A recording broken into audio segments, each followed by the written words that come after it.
Bom, pessoal, é, nós estamos hoje analisando um novo ponto relativamente aos temas de direito internacional privado, e um dos temas que, de fato, constitui-se na essência de um interesse bastante contemplativo em relação à sua estrutura e à sua importância dentro do direito internacional, é exatamente a questão chamada de nacionalidade. Eu iniciaria esta aula com um questionamento, perguntando a vocês, quem é brasileiro? Ora, quando se estabelece esta pergunta, alguns vão responder aqueles que nascem no Brasil.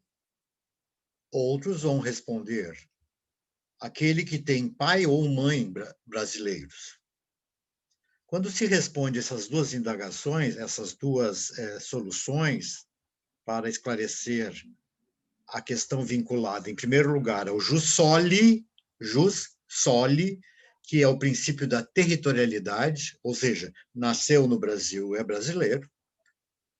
E num segundo aspecto, ou seja, filho de brasileiros, ou de brasileiro ou de brasileiro, nós estamos configurando uma segunda etapa, uma segunda tese de origem da nacionalidade, que é a tese do jus sanguinis.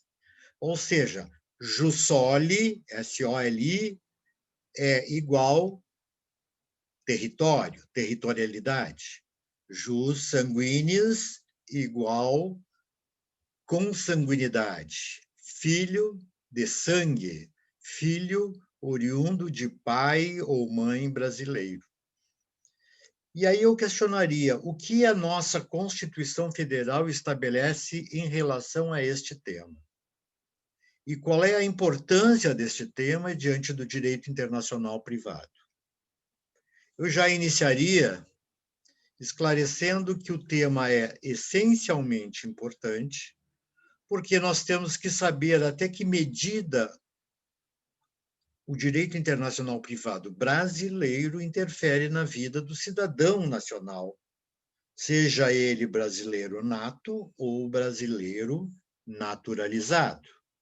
Neste sentido, o que eu estou me referindo a vocês é que o brasileiro nato é aquele que nasce e tem vínculo direto com o Brasil, enquanto que o naturalizado é aquele que adquire, por efeito derivado, esta nacionalidade, ou porque era de outra nacionalidade, ou porque até não tinha nenhuma nacionalidade, como é o caso dos apátridas, certo?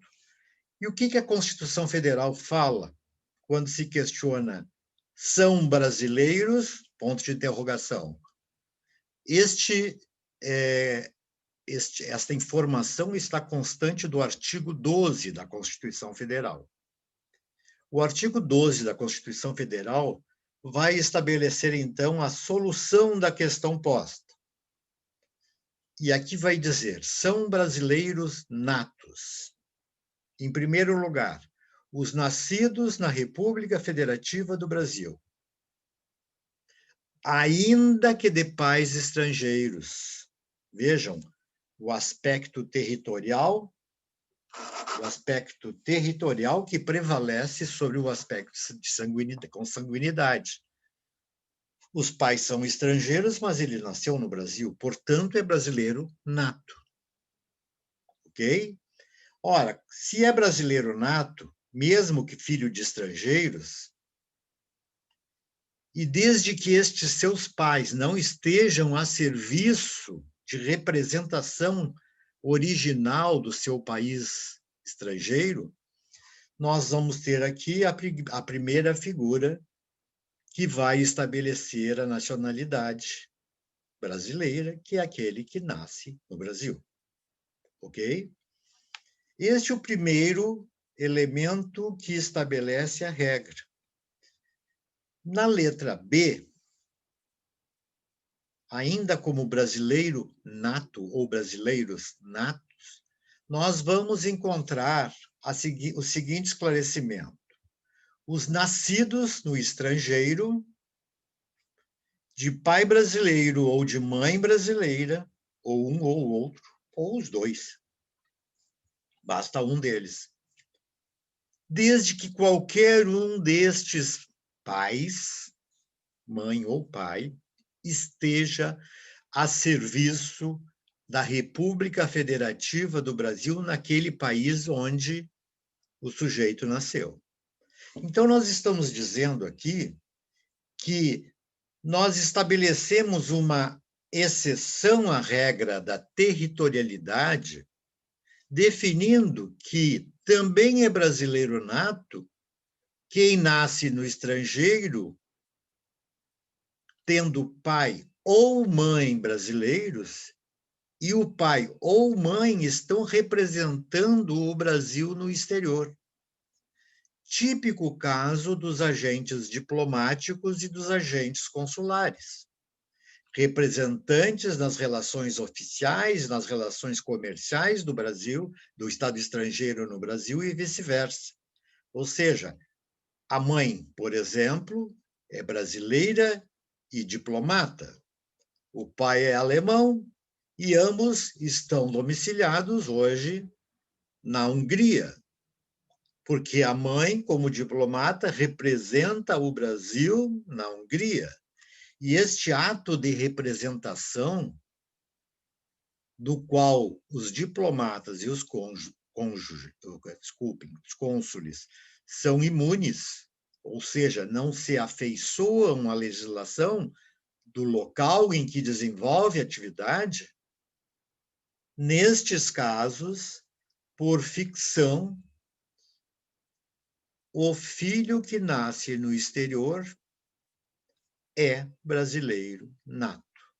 Porque o contexto da imunidade que contagia, por exemplo, o agente diplomático ou consular, ou, aliás, qualquer outro representante oficial do Brasil no exterior, certo? Este contágio da imunidade que ele obtém por decorrência da função representativa de mãe ou de pai, na verdade, o determina como, embora nascido no estrangeiro, venha a constituir-se em brasileiro nato. Segunda hipótese. A terceira hipótese. E esta hipótese, agora vou me referir a vocês, e esta terceira hipótese foi uma hipótese relativamente nova, em termos de historicidade, considerando que a nossa Constituição é de 1988 e esta agregação do terceiro item da nacionalidade nata de brasileiros foi incorporada dentro da nossa Constituição como a letra C, certo? Do artigo 12, certo? Inciso 1º, através da emenda constitucional número 54 de 2007. E vocês vão ver agora que nós, na verdade, pretendemos, com esta inovação, ampliar o espectro que anteriormente era exclusivamente vinculado ao jus soli, ou direito territorial, né, para ampliá-la ao aspecto do jus sanguinis, ou seja, pai ou mãe brasileiros. Vejam, então, o que diz o dispositivo desta emenda constitucional, que já está incorporada no artigo 12, inciso 1º, letra C da Constituição Federal, que diz: os nascidos no estrangeiro, de pai brasileiro ou de mãe brasileira, desde que sejam registrados lá no exterior em repartição brasileira competente. Em repartição brasileira competente, invariavelmente ao consulado ou à embaixada.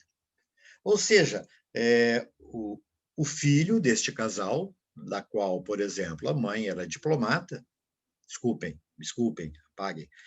O filho deste casal que nasceu no estrangeiro e que os pais não estão representando o Brasil, certo?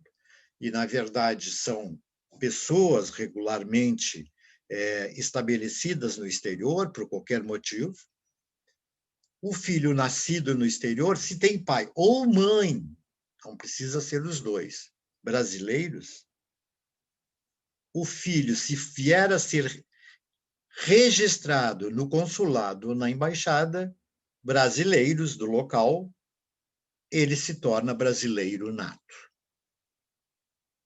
pelo aspecto da consanguinidade. Por outro lado, o mesmo dispositivo ainda completa, porque o legislador pensou, mas se eventualmente se este menor, que foi registrado no consulado local, né, e que hoje adquiriu a nacionalidade brasileira nata, e se outro, nas mesmas circunstâncias, nascido no exterior, filho de pai ou de mãe brasileira, que não foi registrado na repartição diplomática. Vamos imaginar, ele foi registrado no registro civil do estado onde o casal se encontrava, onde o pai ou a mãe estão domiciliados. Nesta hipótese, então, abriu-se dentro do mesmo dispositivo uma nova ideia, uma nova possibilidade daquele que ainda não tem a nacionalidade brasileira, embora filho de brasileiros ou de brasileira, certo? Possa, vindo residir no Brasil, primeira condição, optar em qualquer tempo, depois da maioridade, atingida a maioridade, optar pela nacionalidade brasileira. Vejam, então, este dispositivo, eu vou ler todo agora e depois eu relembro a vocês, que diz: os nascidos no estrangeiro de pai brasileiro ou de mãe brasileira, desde que sejam registrados em repartição brasileira competente no exterior. Ou aqueles que venham residir no Brasil depois da maioridade, e depois da maioridade, a qualquer tempo, ou seja, a partir dos 18 anos até a sua morte, a qualquer tempo ele pode estabelecer esta opção, desde que resida no Brasil, certo? Ele poderá optar pela nacionalidade brasileira. Ou seja, ele está, então, integrado dentro do contexto da nacionalidade nata brasileira também. Vejam que o legislador aqui abriu, dentro desta emenda constitucional, uma excepcional oportunidade de vários e vários estrangeiros, entre aspas, que têm pai ou mãe brasileiros, tornarem-se nacionais do Brasil, sejam natos, sejam aqueles que, evidentemente, estão, então, optando pelo Brasil como sua nacionalidade. E, para tanto, condição sine qua non é que eles venham residir no Brasil. Então, são essas as três possibilidades. A primeira, quando nasce no Brasil.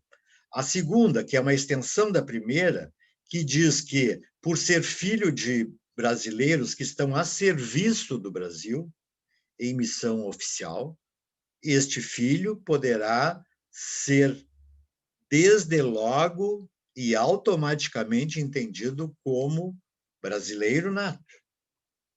E terceira hipótese, então, essa nova, que é a hipótese em que os pais registram a criança em consulado ou embaixada brasileira no exterior, tornando-o brasileiro, e se eventualmente este menor não tiver sido, desde o nascimento, registrado como brasileiro, ele pode, ao atingir a maioridade e a qualquer tempo da sua vida, optar pela nacionalidade brasileira, certo? Desde que venha residir no Brasil. São 3, portanto, as hipóteses legais que vão determinar a aplicabilidade destes dispositivos. Assim sendo, a grande ideia que nós temos que levar em consideração que essas pessoas, reitero, são brasileiros natos, ou são brasileiros, poderíamos usar a expressão, puros. Ok?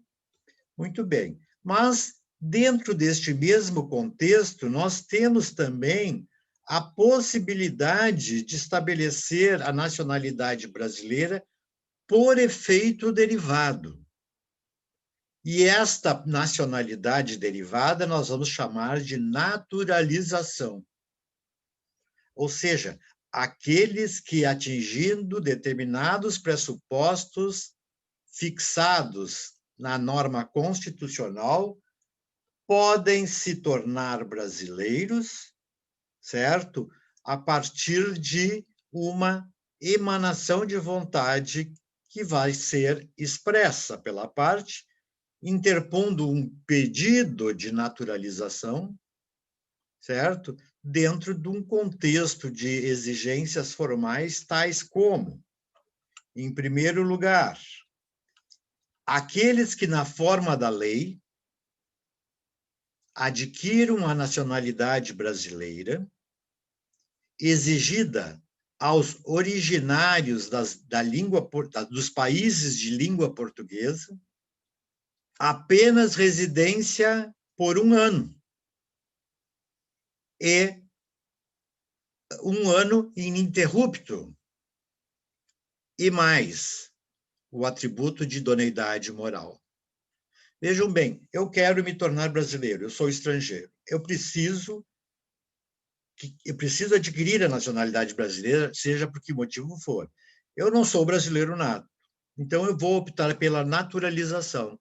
A primeira hipótese que nós estabelecemos aqui é que a mais singela fórmula de obter a naturalização brasileira é que aqueles que são originários de países da língua portuguesa, como Portugal, como Angola, como tantos outros países do mundo, que são países que professam a língua portuguesa, eles podem se tornar naturalizados desde que estejam no Brasil pelo menos há 1 ano ininterrupto.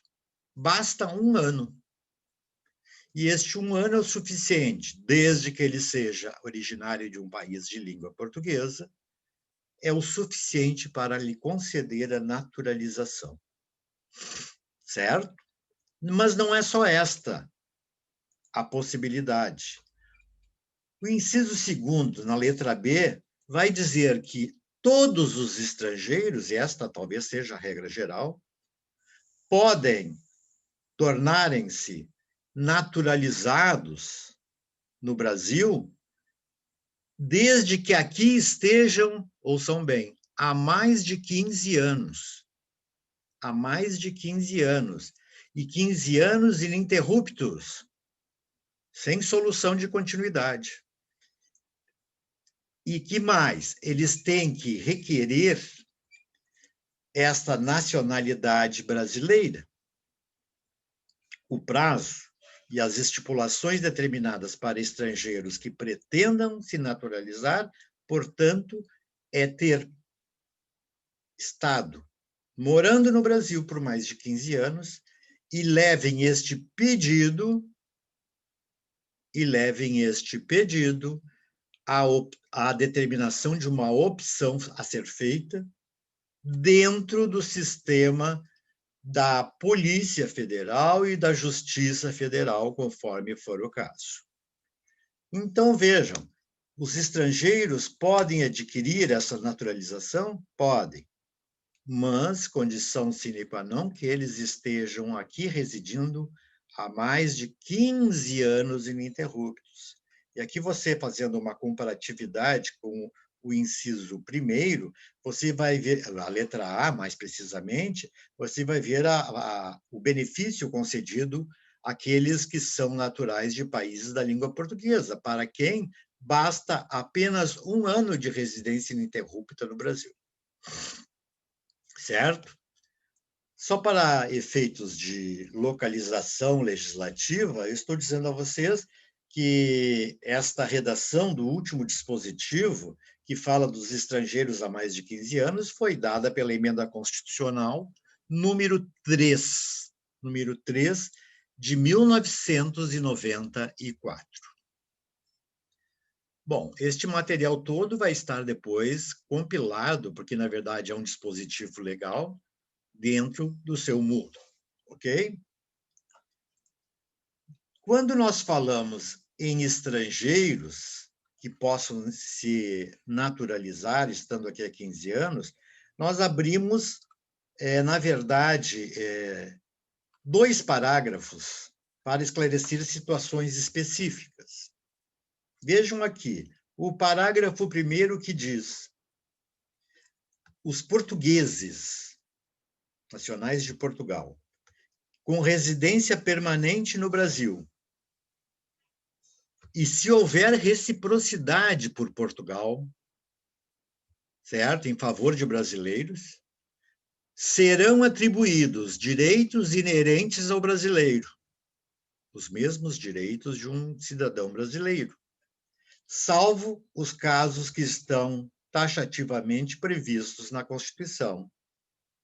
Repito, o parágrafo 1º vai falar que os portugueses aqui residentes, já de uma forma permanente, e desde que Portugal haja da mesma forma em relação a brasileiros, poderá ser concedido um direito de cidadania brasileira e não nacionalidade.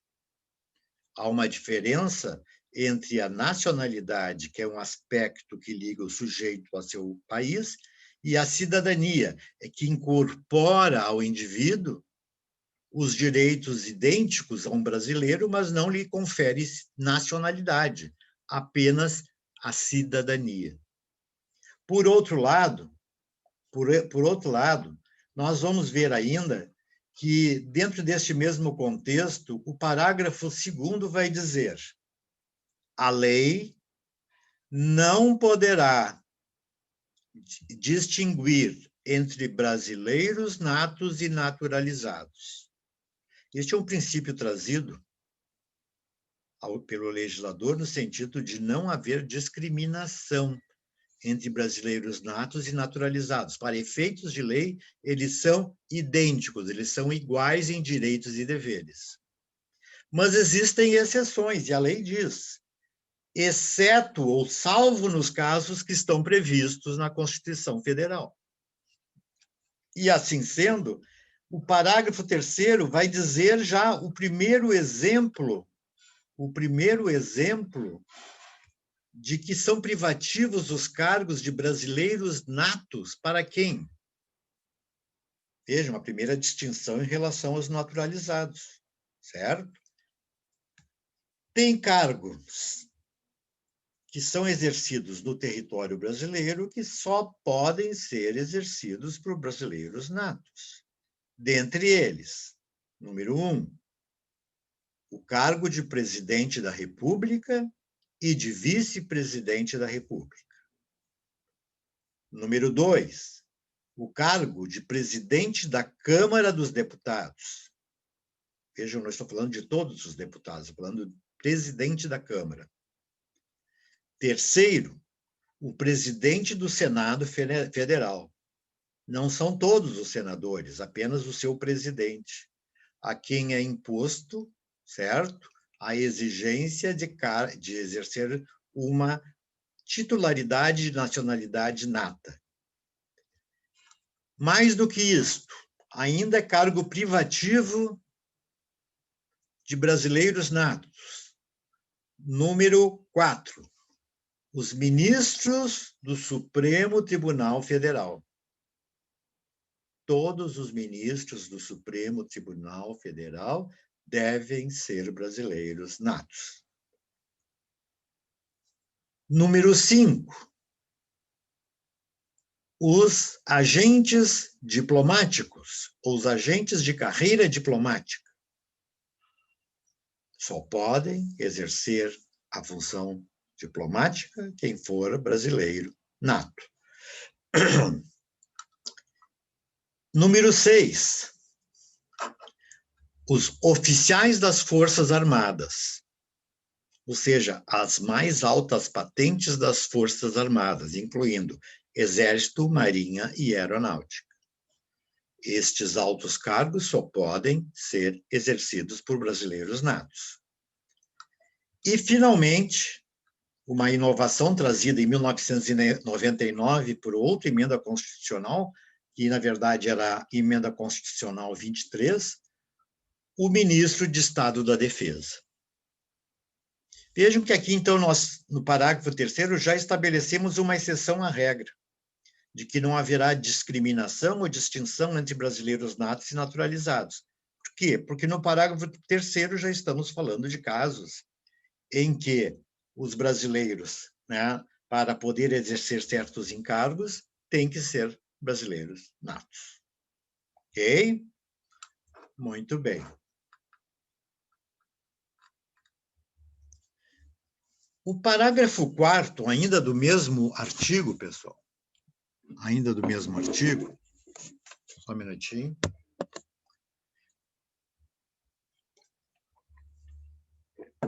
Vai falar sobre a perda da nacionalidade brasileira. Eu quero dizer a vocês que todos obtêm o direito à nacionalidade nata ou naturalizada, desde que preenchidos esses requisitos, que estão constantes do artigo 12, né, e seus incisos e parágrafos. Agora, também é possível, também é legítimo que se perca a nacionalidade por determinadas circunstâncias. E aqui o parágrafo 4º vai dizer: será declarada a perda da nacionalidade brasileira aquele que, primeiro, tiver cancelada a sua naturalização. Vejam que eu já não estou falando obrigatoriamente de brasileiros natos. Ou seja, alguém requereu a naturalização, estava há 15 anos no Brasil, esteve dentro de todos os pressupostos legais, mas por qualquer motivo, até mesmo de natureza formal, foi cancelada a sua naturalização. Sendo cancelada essa naturalização, nós temos que saber que este cancelamento só ocorre por sentença judicial. Os agentes públicos, por si só, não podem declarar a perda da nacionalidade. Tem que ser ato judicial, ato de decisão judicial. E desde que este naturalizado tenha praticado alguma ação nociva aos interesses nacionais. Ações nocivas aos interesses nacionais são aquelas que demandam a própria quebra da soberania nacional por ato praticado pelo mesmo sujeito. Ou seja, atitudes graves como o atentado de morte ao presidente da República, atentado de morte aos ministros constituídos, a evidência de tentativa de subversão da ordem federativa do Brasil, e entre outras situações, como crimes contra a economia popular, certo? Crimes, muitos deles contra o próprio consumidor, que podem levar essa pessoa à perda da sua naturalização. Vejam que o inciso 1º fala especificamente de naturalização. Segundo, aquele que, ou seja, vai perder a sua naturalização brasileira, aquele que adquirir outra nacionalidade. Ora, eu estou falando de aquisição de uma outra nacionalidade, certo? Quando é viável que um sujeito que tenha nacionalidade nata ou é naturalizado pretenda mudar de nacionalidade, seja ela originária, seja ela derivada, seja ela em relação brasileiro nato ou naturalizado. Assim, em que casos a Constituição estabelece a possibilidade de perda da nacionalidade brasileira? Letra A. Quando houver o reconhecimento de nacionalidade originária de lei estrangeira. O que é isto? Ora, se houver um reconhecimento de uma nacionalidade originária por ordem da lei estrangeira, certo? Nós poderemos adquirir, evidentemente, uma outra nacionalidade. E isto faz com que, havendo reconhecimento daquela originária, vamos supor a brasileira, e a lei estrangeira obrigue ele a mudar de nacionalidade, muito comum nos jogadores de futebol que vão jogar na Europa, por exemplo, é que para preencher o número de estrangeiros, ou porque estourou o número de estrangeiros, os próprios clubes pedem a eles que se naturalizem ou se tornem nacionais daquele país. Ou seja, a imposição é de natureza negocial, é de natureza, eventualmente, coercitiva, como, por exemplo, o caso de um diretor de empresa multinacional lá na Europa, que, sendo brasileiro, para se afeiçoar à atividade, deverá optar por uma nacionalidade estrangeira. O Brasil não admite a dupla nacionalidade, a não ser nos casos de, como aqui a hipótese, o reconhecimento de uma nacionalidade pela lei estrangeira, onde, eventualmente, nós poderemos incorporar duas nacionalidades. Ok?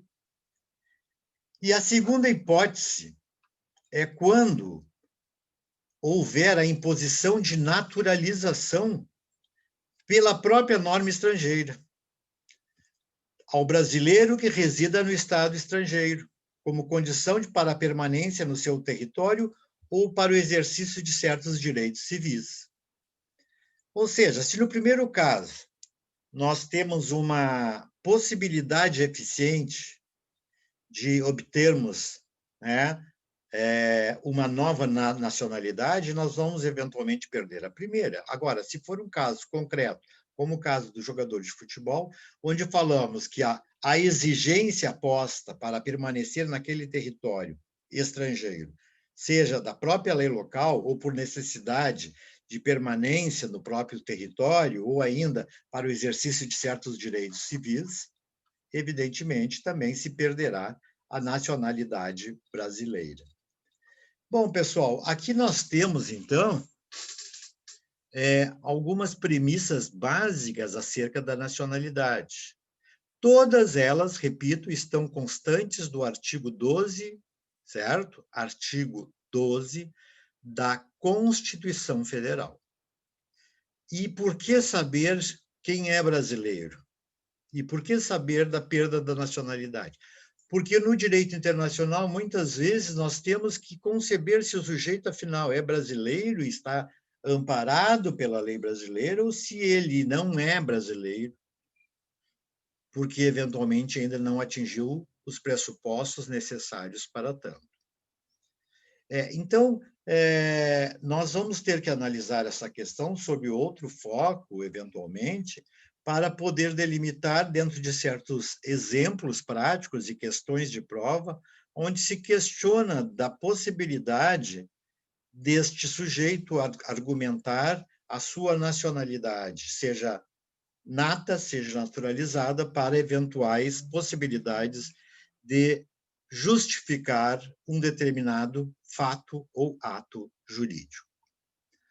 Bom, pessoal, deixa eu conversar um pouquinho com vocês, porque nós temos na semana que vem a entrega da avaliação, ou da segunda avaliação, e esta vale bem mais do que a primeira, ela vale 6, tá? E esta avaliação será especificamente vinculada aos capítulos que já estudamos. E é uma conformação de prova que envolverá tanto questões determinadas a partir da última prova, como também o conhecimento de questões anteriores à própria primeira prova. Então, esta adensação de conteúdos vai fazer parte exatamente de você saber, em primeiro lugar, quem é o juiz competente. Veja, Código de Processo Civil, artigos 21 a 25. Ali estão consubstanciados os casos de jurisdição brasileira ou jurisdição do juiz brasileiro de forma concorrente ou de forma exclusiva. Além disso, nós temos que analisar, pessoal, a questão relativa ao fato de que também estudamos instrumentos de cooperação internacional. Na verdade, aqueles slides que eu fui colacionando no transcurso das nossas aulas, estes slides vão servir de norte para vocês, vão servir de indicativo do que vocês devem estudar. Ou seja, não se preocupem muito com eventuais exigências de uma excepcional bibliografia jurídica, porque as questões são de respostas simples, questões básicas e objetivas, portanto, não há grande necessidade de você fundamentar as questões. E, objetivamente, eu sabendo da dificuldade de estabelecer um cronograma mais adequado para que todos possam ter um bom aproveitamento, vou optar por esta fórmula de atuação, ou seja, questões objetivas e de respostas objetivas também. Portanto, vamos ter uma prova que é integrativa dos pontos, repito, limites da jurisdição nacional, cooperação jurídica internacional, onde analisaremos a questão relativa ao auxílio direto, nós analisaremos a questão relativa às cartas rogatórias e analisaremos ainda as questões envolvendo a homologação das decisões estrangeiras.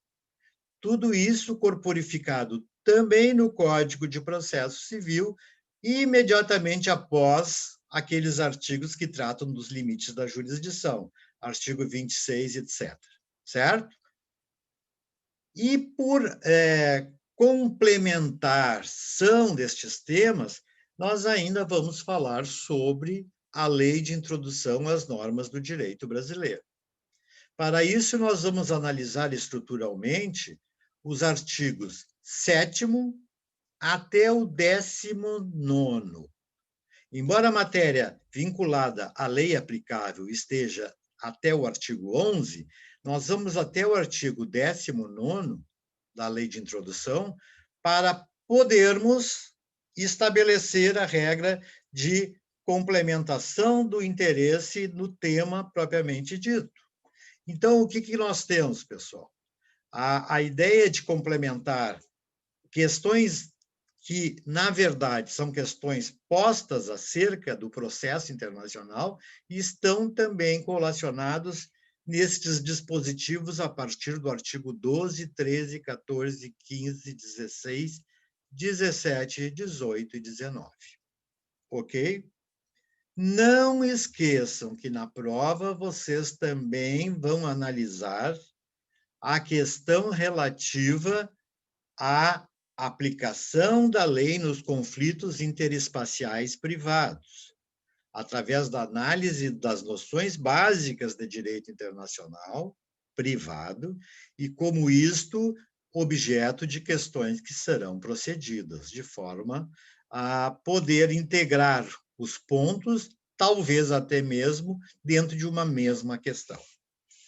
Bom, eu propositadamente deixei esta parte final de vinculativa acerca da ideia de montarmos, então, uma análise já mais aprofundada da nossa prova, que vai ser entregue a semana que vem, para que vocês se organizem, mesmo porque terão ainda mais uma semana para a apresentação da prova. Ou seja, vocês terão, a partir da próxima semana, na próxima quarta-feira, certo? Uma semana até a subsequente quarta-feira para a entrega da prova diretamente no Moodle, onde, aliás, na semana que vem será entregue a prova, certo? Eu entendo que, desta maneira, vocês podem perfeitamente gabaritar essa prova, sem nenhum problema. não há nenhum interesse dos professores neste sistema de pandemia que reina em nosso país e que tornou tão difícil as nossas relações de professor, aluno, aluno, professor, e que define exatamente a dificuldade de alguns alunos até comparecerem diante destes vídeos para poderem questionar. Eu tenho visto alguns alunos que permanentemente estão presentes. É óbvio, pessoal, com todo respeito, que isso chama-se conceito. E estes alunos, evidentemente, terão um conceito básico diante da apresentação. Vamos imaginar aqui no caso hoje, Giovana, Lisiane, vocês que estão quase sempre presentes nas aulas, vocês já têm um plus, digamos assim, para eventualmente a coordenação de uma nota suficiente para aprovação. Bom, eu vou aproveitar a aula de hoje, que eu tenho um compromisso ainda a este horário, e gostaria que vocês me questionassem se tem alguma dúvida e gostariam de me perguntar alguma coisa. Fico à disposição. Giovana? Lisiane? Não, só tudo certo. Tudo feliz, Lisiane? Giovana, tem alguma pergunta? Não sei se está me ouvindo, o microfone está bom? Estou ouvindo sim, estou ouvindo. Tá. Não, o senhor comentaste que a prova agora tem um peso maior, mas quanto valia a avaliação? A primeira tinha peso 4, certo? E essa segunda tem peso 6, certo? Sim, então, é proporcional à nota. Se você tirou 10 na primeira prova, você vai ter 4, entendeu?